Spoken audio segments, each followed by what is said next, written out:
little bit special, Zach. I don't know if everyone else is going to do that. Hi, The Brad. directions for how to use a map right above it, and I just didn't see it.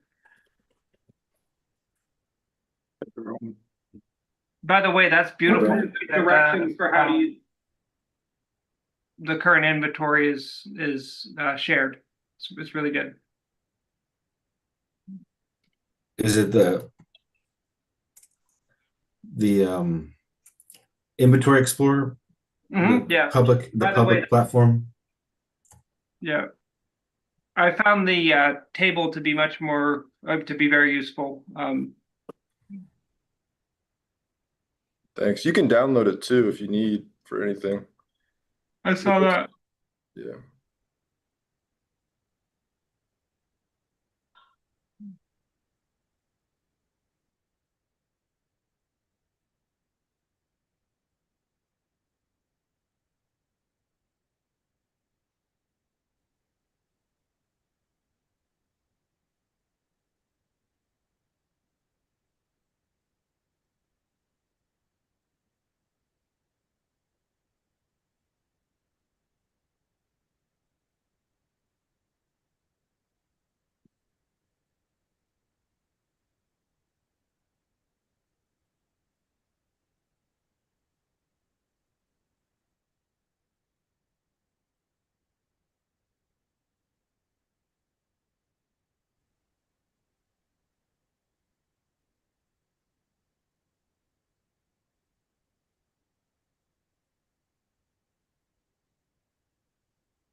Zach, do we know anybody who is planning to be absent today? I think Mayor Ryder's gonna not be here. Okay, thank you. I'm just gonna give it a couple more minutes to see if Annette and Dustin jump on.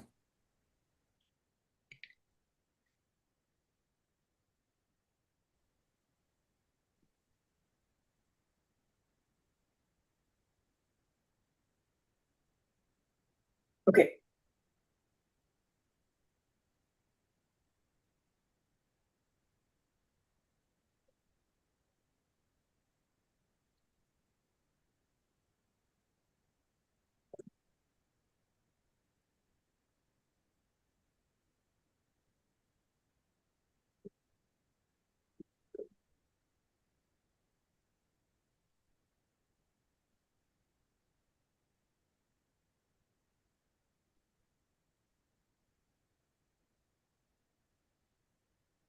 Well, we have quorum. I'm gonna go ahead and call this to order if everyone's ready. It's 9:02.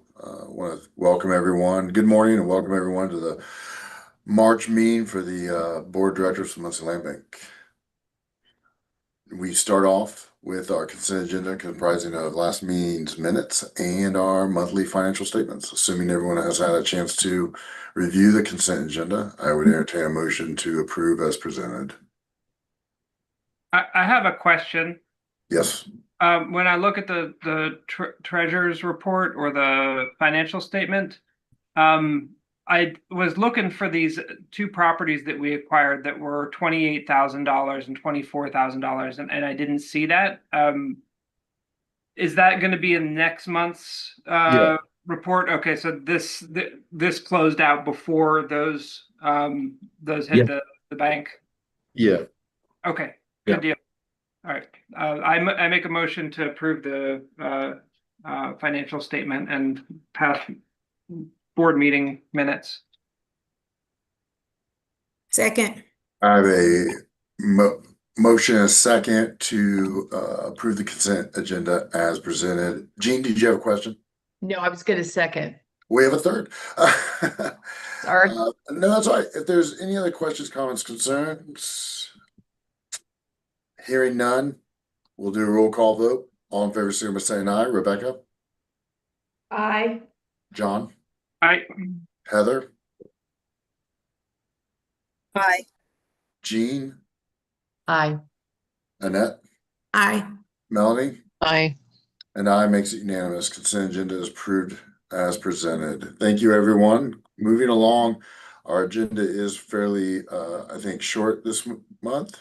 We have just one voting item. There's a change in the disposition of 916 and a half South Pershing Street. Zach, do you want to give us some Yeah. detail on that? So last month we approved the sale of this to Jasmine Taylor, who plans to do a community garden. The plans are the same, except that instead of Jasmine taking it on, Habitat for Humanity, Greater Muncie Habitat, is actually going to be the one who's receiving that property from us. And they are going to apply for a grant and also support the project, I think, more than was previously planned. But we also discussed it with them, and they're willing to pay triple what Jasmine was going to pay for the property, which helps us get much closer to the costs that we've incurred for holding that property for a couple of years now. So the sale price is $1,500 versus the $500 that Jasmine was going to pay.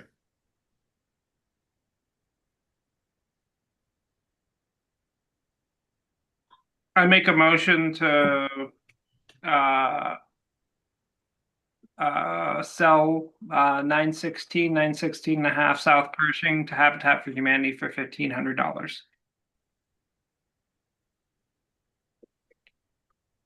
I'll second that. We have a motion and a second to approve the sale of 916 and a half South Pershing. Are there any other questions, comments, or concerns? Hearing none, we will do roll call vote once again. All in favor, signal by saying aye. Rebecca, Aye. John, I, Heather, Aye. Jean, Aye. Annette, Aye. and Melanie. Aye. Aye makes it unanimous. Go ahead and make the disposition occur. Great, thank you.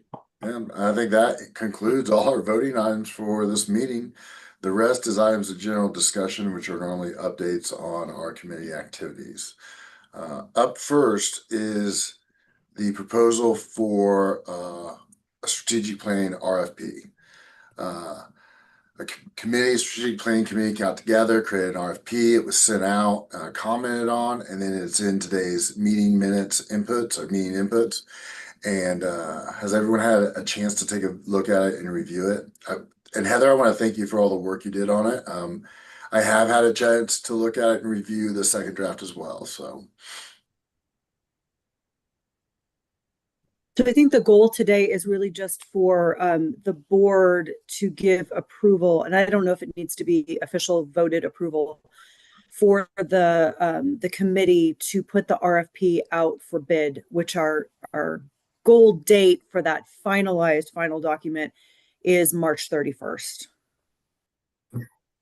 and then could you give everyone a timeline between the finalized document and let's just say procurement of said consultant? It was in the meeting minutes that I sent out to the committee, but I am putting it in the minutes. They're already in the minutes of this meeting, but coming to the board meeting today with that document, so you'll have time to review it. And then ideally allowing the this strategic planning committee to move forward from there with the March 31st posting or sending of the RFP. And then ideally we'll give folks a month. So to have those RFPs due April 30th with us bringing those results back to the board for a May discussion and decision at the Muncie Land Bank board meeting. So we would have 2 weeks for the committee to meet, hold any interviews that we want to hold, and make a decision on who to select. That's a really aggressive timeline.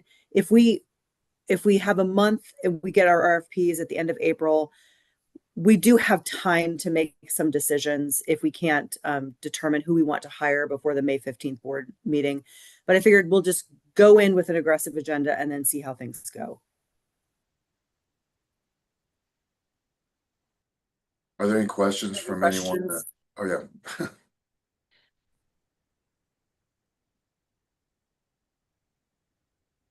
Well, I mean, I would entertain a motion to allow the committee to proceed with finalizing the RFP and following that tentative scheduling that Heather just laid out.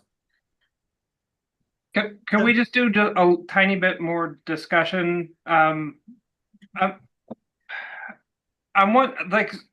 so the one comment that I had was about the operational roadmap. So it says create an actionable plan for the next 3 to 5 years, focusing on sustainable growth trajectories that may include 1, firmer interlocal agreements and governmental relations, and/or 2, pursuing new or innovative programs to meet organizational objectives.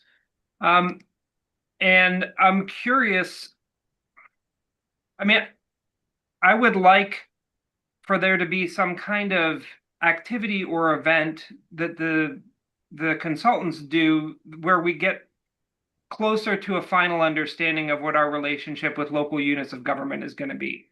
Because I see the board retreat is awesome and there's stakeholder engagement, but something that our funders have suggested several times is like some sort of convened meeting with all the people who touch abandoned property in Muncie. So the county commissioners, the building commissioner, the local units of government and folks who deal with that. Is that something John? that might be appropriate for like an appropriate Yeah. activity for this strategic plan, or is that too much? IAW. Justin, there's a lot of background in your audio. Can you mute? Thank you. John, I think I'm happy to add that. I don't see there being any reason why we can't hold a meeting with stakeholders. I mean, the engagement piece is pretty open to us having a discussion with the consultants on what we want.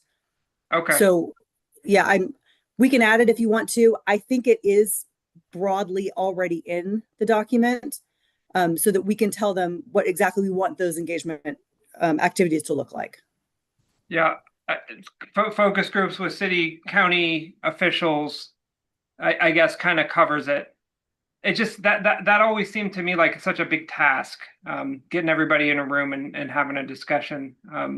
Yes, it is, and that's why we're hiring someone who's good at that. I hope. Yeah, and I hope that they'll pick up on that's a really important or a goal that needs to happen before we can really get to the operational roadmap. We need to know what our partnerships mean. Yes, 100%. And you being on that that task force that moves this forward, I think is important so that you can make sure that is a priority. Okay. Sorry to slow us down. I just have something in my head. Just a room full of people talking. That's yeah. No, I appreciate your input. Thank you. Does anyone else have any questions or comments, concerns? I think the only thing I would say, and I think this probably just be determined by the task force, is like maybe a bit more specifics on the actual, what the deliverables look like. Do they look like GIS data sets? Do they look like dashboards? Do they look like just static reports? I think that might help whoever wants to respond to this have a better grasp of it. Yeah, I don't know if we know the answer to that, Brad, but we can figure that out before we send it out. We still have 2 more weeks to make changes if you want me to add those specifics. Yeah, I just wanted to put it out there, but thank you. So I would entertain a motion to, I think, move this into the task force finalization and execution along the tentative timeline that Heather gave. I also want to welcome Dustin to the meeting. Hi, I saw you come in. We're in the middle of the RFP discussion. It was in the inputs for the meeting for the day.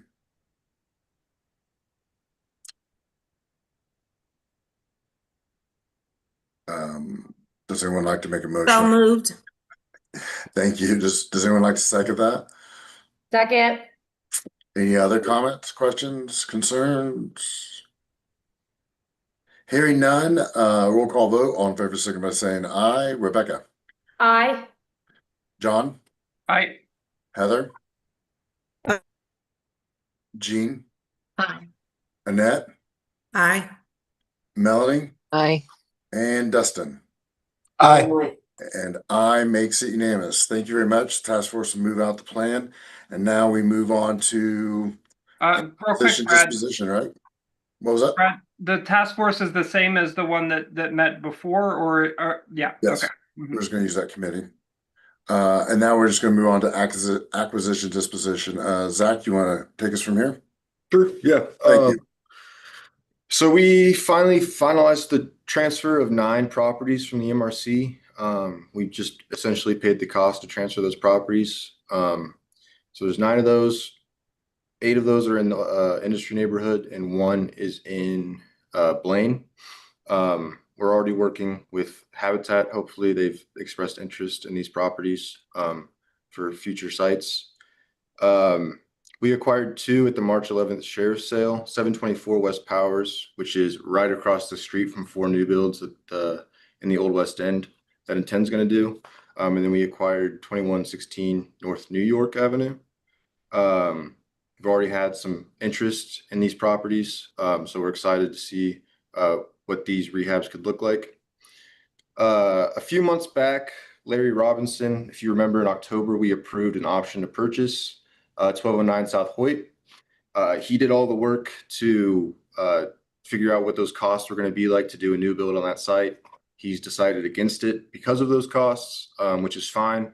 So we're going to keep that small option money that he put down, but he's interested in rehabbing other properties that we have. So we're going to show him 724 West Powers at some point to see if that would work for him.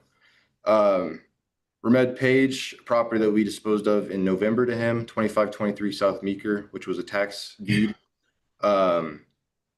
He's finished his rehab as of, I think, last Friday. This week he was just waiting on appliances, and then if the weather can stay nice, he said he's going to start on landscaping. I'm going to go out tomorrow and see his finished work on the interior, and then if it meets those restriction requirements, then we would clear those restrictions so he could get on and list that property for sale, because he's trying to sell it to home ownership. I'm just wondering if do we have like a public outreach media strategy whenever we complete a process like this? It'd be nice to let the public know that we've successfully moved it from vacancy to. Yes. So I've been out multiple times taking pictures of the property, the interior. He's allowed me to. As the process went on, I've already had him sign a media release agreement. And then so we're going to make social media posts once we get these final pictures, just showing the before, during the process, and then after, hopefully, just showing what us taking this property as a tax deed and finding a buyer who's going to turn it into home ownership opportunity can look like. So we're really excited to share that. Yeah. Let's see. Yeah, so I'm gonna be out there tomorrow, taking those final pictures of 2523. And then he's actually interested in doing another rehab for home ownership. He wants to start his next project as soon as possible. So I'm going to be showing him 724 West Powers tomorrow.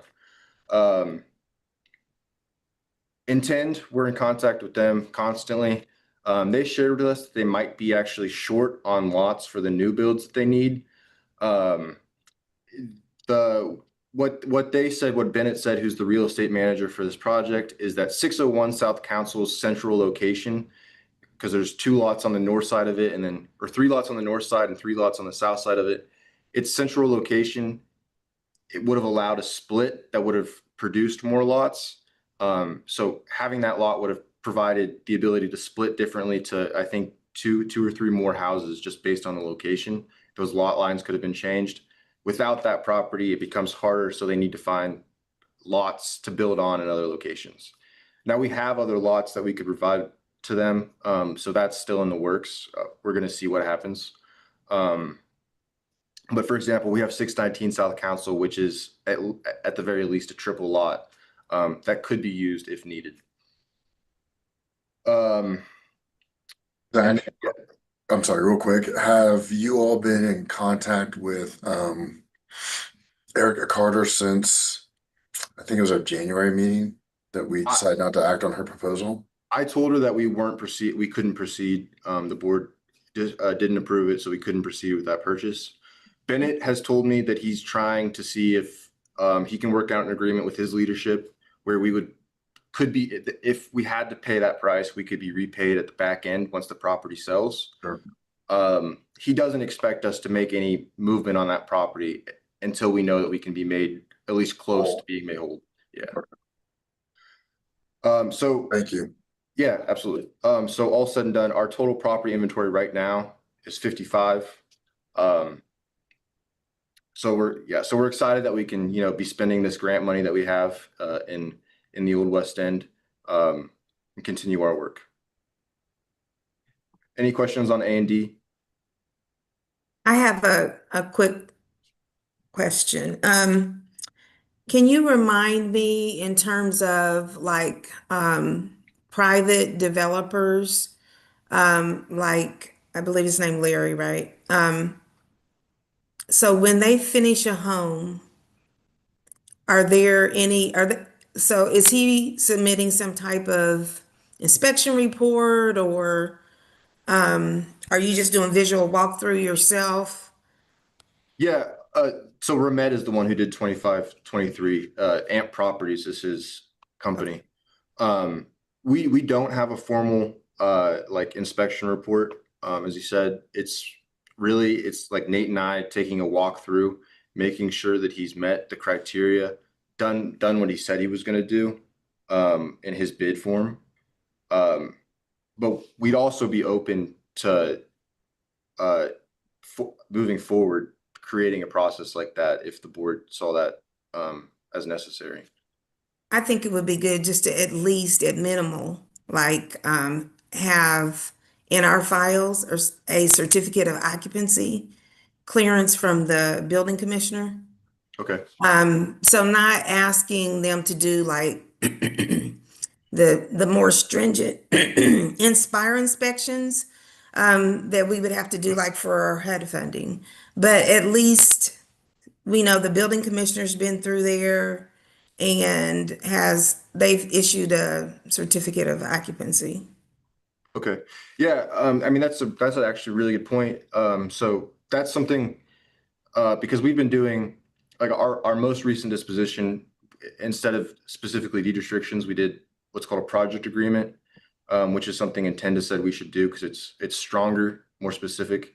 But then that's something that we could definitely add to that as well as we sell more properties, saying we want to see that the building commissioners walk through the house, that they've issued a certificate of occupancy, things like that. Thank you. Yeah, thank you. So fundraising and development, then I have this first item here. We're 619 South Council, again, depending on where this goes with Intend, but this is a lot that's completely covered in asphalt. And you really can't do anything with it while it's completely covered in asphalt. So we've just been, throwing ideas at the wall, applying for grants to see if we can get some funding to basically remove the asphalt and just turn it back into, a green space until we can find some long-term development to take place on that property. Yeah, we're still talking about ideas and how we can get that taken care of.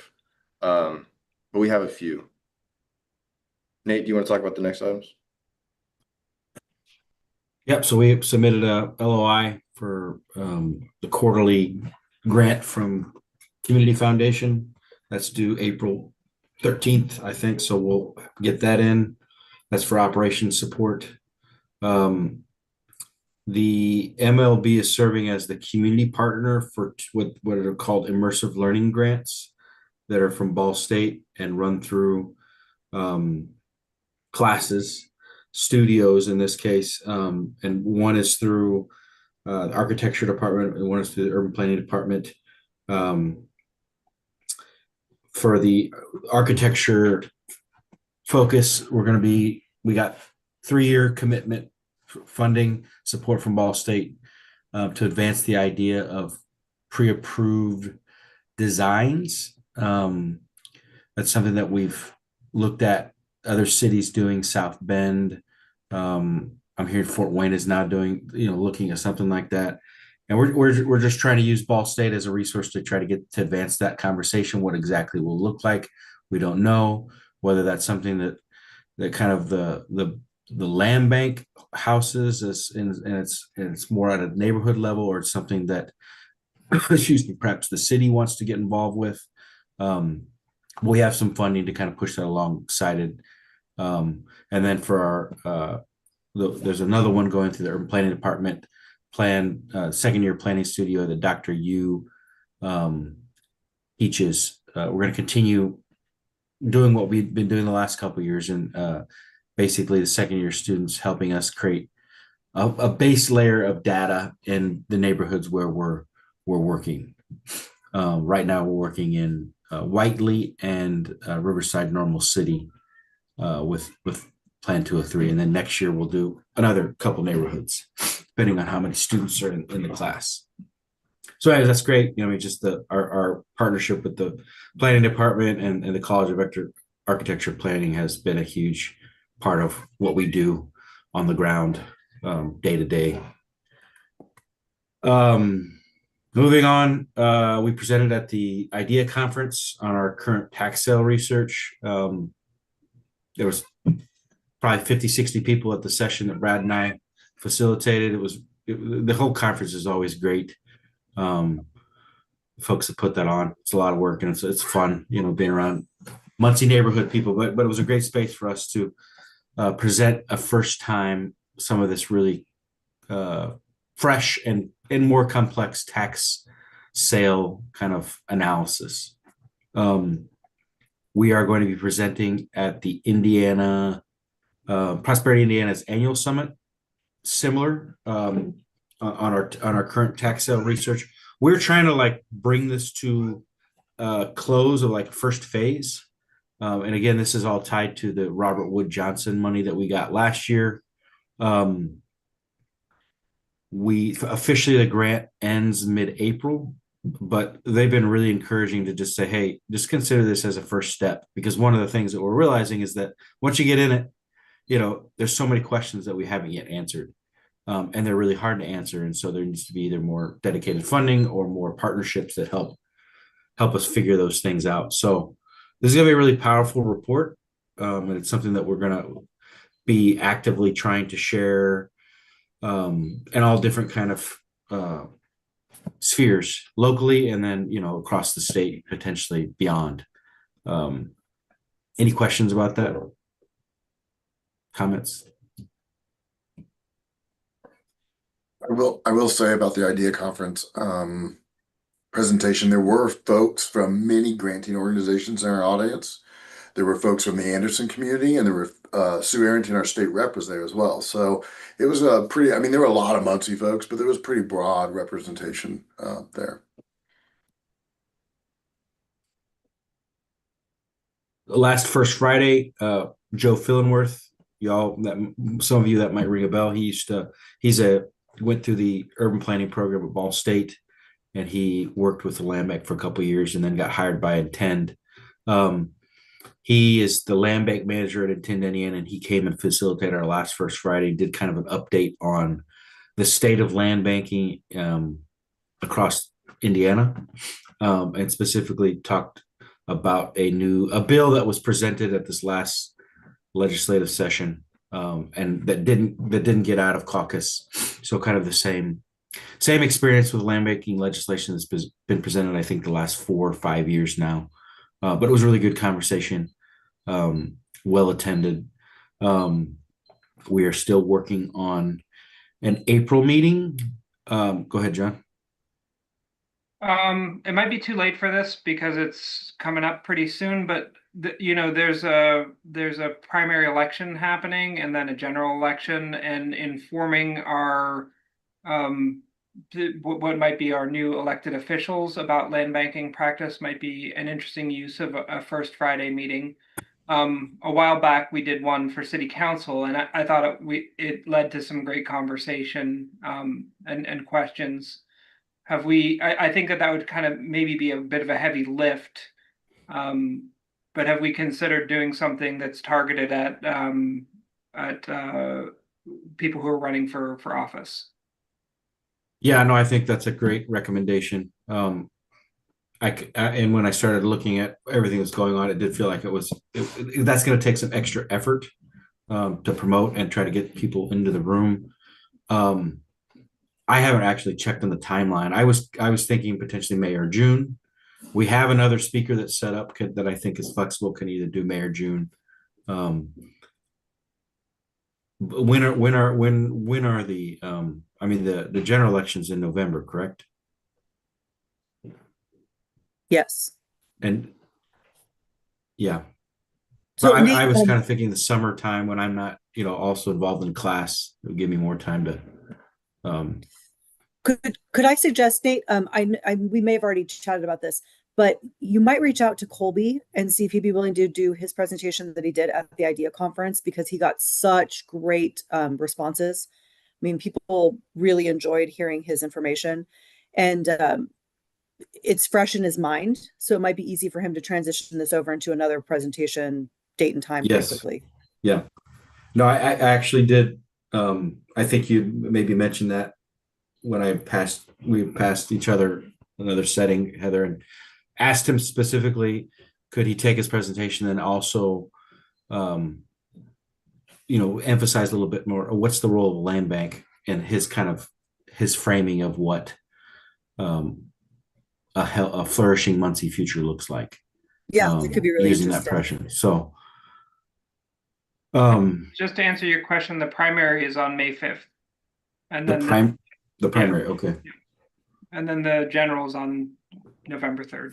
Okay. So I think, I don't think we can get that done before May 5th. But I think after the general election, maybe soon afterwards. So Zach, were you gonna say something? The first Friday of May is May 1st. Which is, so we do have two first Fridays until the primary. Okay. Well, let's make that note and talk a little bit about Zach, and then maybe if we want to give it a shot, maybe invite some of the board to help with that process. Absolutely. Because that was something the board got really involved with when we had that special session with city council. If anybody has any other, and Ed, I kind of feel like you had mentioned another idea, and I couldn't remember when I was making this agenda, but if it comes to you, if anybody ever has any ideas, you're all very welcome. We seem to find somebody that's very relevant and interesting as we go. In the past, we've tried to plan in the future. John's helped with that. But any ideas are very welcome. We've also talked about potentially co-hosting like we did with Muncie Arts and Culture a couple meetings ago, and inviting other organizations to, organizations, whether nonprofit or city or county, to actually also see this as a space that they can use to share things with the public. Get conversations going with the public. So standing invitation always there. Just a reminder that April is Fair Housing Month. And so I don't know if you can, even if you just do some awareness or something on the MLB website, or if your potential April speaker falls through, maybe that would be a good topic. I can't remember exactly what. I know that we did talk about a suggestion, Nate, but I don't remember exactly what it was. I'm hoping it will come back to me because I remember thinking it was really good. And Annette, do you know someone at the Central Indiana Fair Housing Coalition? Yes, Amy Nelson, the director. Yes. I'm sure she's going to be like super busy. But if you But think someone ma- from their he's got staff, some great staff too. Um, We had a lady, Erica Foch, I think her name is, speak maybe a year ago or so. But maybe it's an opportunity to invite them back. What was the name of the organization? I'm sorry. I think it's the Central Indiana Fair Housing Coalition. They make a lot of social. Oh, I'm sorry. Go ahead. it's the Fair Housing Center of Central Indiana. Oops. You were Sorry. close. I was trying. I had to look it up. I think that'd be Thank you. great if we could try to get them on quick notice. I mean, for April, right? Because April's Fair Housing Month. I mean, if you want to try. Yeah, I'll reach out. She actually just sent an email to us the other day inviting us to their online conference. Fantastic. And I would say actually they're giving us 3 basically scholarships to attend. If anybody would like to participate in that, please let me know. I can send out some information. I'll send out the dates. It's a 9 to 4 kind of thing, and they're going to have, and basically an online summit. I'll send out that information to the board after. If anybody's interested, we can get that set up.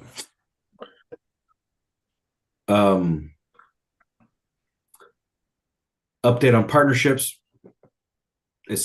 We talk about this every month. We're out in Whiteley, we're out in industry. We're continuing working in the Old West End. This is a lot of this work that we do is through our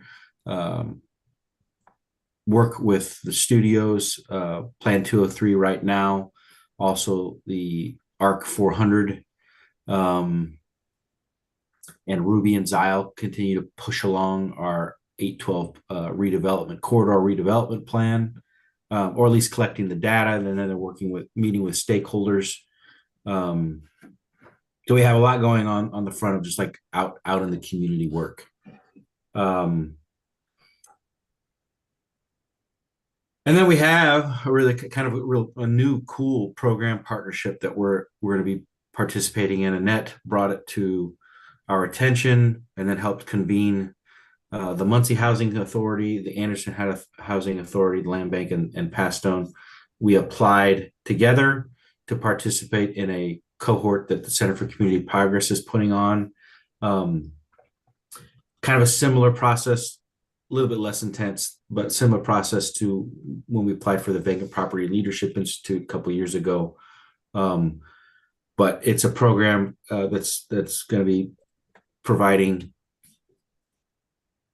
helping folks think about homeownership as something that is connected between land banks and housing authorities and their voucher programs. So there's going to be 3 or 4 months of trainings online.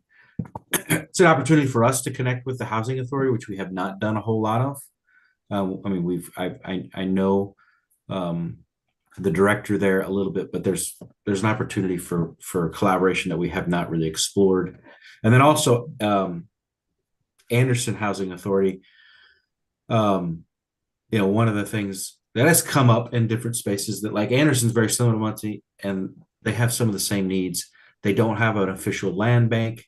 So it was just an opportunity to say, Anderson, would you like to learn more about how land banks might be able to serve your community, and starting with the housing authority to do that. So thank you, Annette, for getting that rolling, and excited to participate in it. Thank you for coordinating the LOI. Are there any questions or comments? I would like to make a quick comment. I know that in the past we've talked about kind of the social credit that we go out and try to earn from folks. It's part of our currency. And Nate talked about, we have a lot of partners and we're always out in the community. And I want to say that I believe it was last week on Facebook, there was a lot of questioning and kind of concerns about the students in the land bank being in Whiteley. And we had a partner, Jasmine Taylor, out there answering nearly every comment. You know, that's something that staff can't be on top of all the time, and that's what being out there and building real relationships and doing real work kind of results in is people kind of naturally coming, for lack of a better phrase, coming to your defense. So I just want to like kind of emphasize the partnerships and emphasize the kind of social credit that we strive and earn. Thanks, Brett. Yeah. One thing I want to add, there's like a growing conversation around what a process called receivership. So we've run into, there's properties that we want to get because no one's taking care of them. The company that owns them is defunct, but the taxes are still being paid.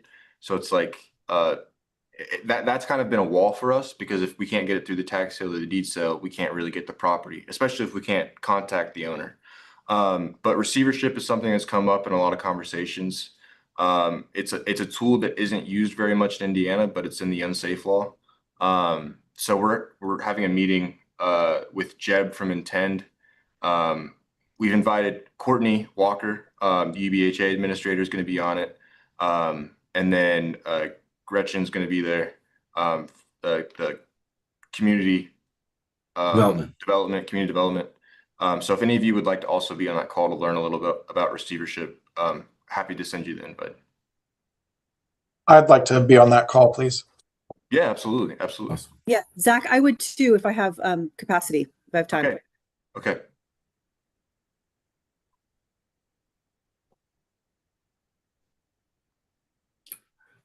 Are there any other questions, comments, concerns, something privilege of the floor that we should hear?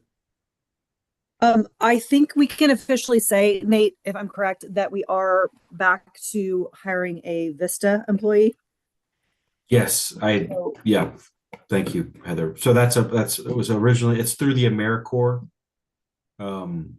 And that we had been, just starting to, we gone through the process to be able to send out a job description, invite people to apply, and then the program kind of got cut or it was in doubt, and so they stopped that program, and so just kind of dropped. But things have fired up again, and the Office of Community Engagement has helped with that process, and so we do have an opportunity to get a full-time Vista program worker, and they're compensated through the AmeriCorps program.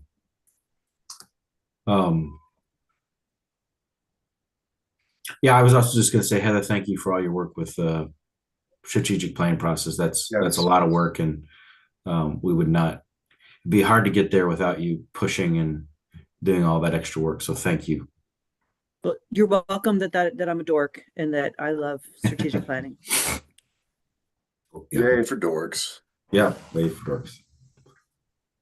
Any other questions, comments, something we should hear, be concerned about? Hearing none, our next meeting will be here on Zoom on April 17th at 9 a.m. I would entertain a motion to adjourn. Make a motion to adjourn. Second. I have a motion and a second. Does anyone object to adjournment? Hearing none, we are adjourned. Thank you very much, everyone. Have a good weekend. I'll see you all soon. Here. Thank you. Everybody. Bye.